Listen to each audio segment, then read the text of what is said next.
Reserving the right to object.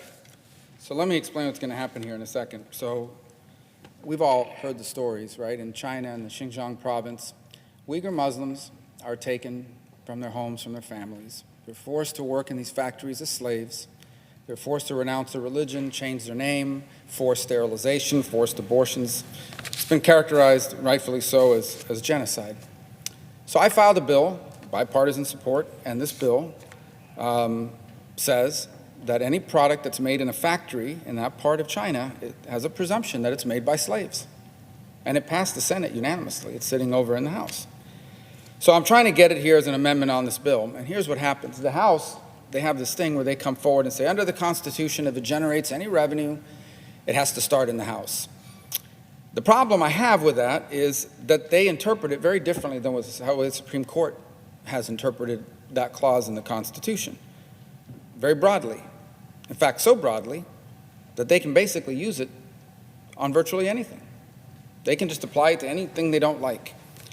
And so this is really not about revenue generating. The CBO said it's insignificant, really. This is about the fact that they don't want this bill to pass over in the House. And I understand why. Listen, there's some big companies out there, some very big companies. We know that for a time, Apple and Nike, a lot of big companies are pushing against it. They're not going to admit it. Who's going to go out and lobbying in favor of slave labor? But this is their bottom line. They make a lot of money by making stuff by people that aren't paid to make it. And they're lobbying against this thing.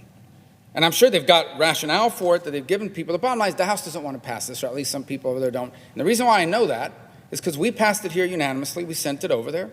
And if this was, let me tell you what, if this was a revenue issue, if this was the issue was we're in favor of the policy, you're right, there shouldn't be slave labor and we shouldn't be participating in it. But we can't do it in this bill because it impedes on our prerogative as the House. If that was really their position, it'd be very simple. You pass our version, take the House version, pass a House version of our bill and send it over here and it becomes the law.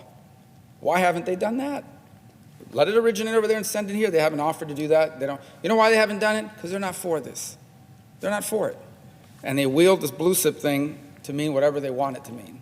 I support many of, not all these amendments on here. Some of them have bigger revenue implications, but apparently those don't have blue slip because they're for it.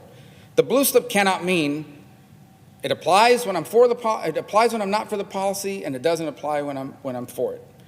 That's the bottom line. That's the way to answer. So I'm going to renew what I did here a few days ago, and that is I'm going to ask to modify the request to include my amendment, which is the body of this bill that every member of the Senate's already voted for, amendment number 4330.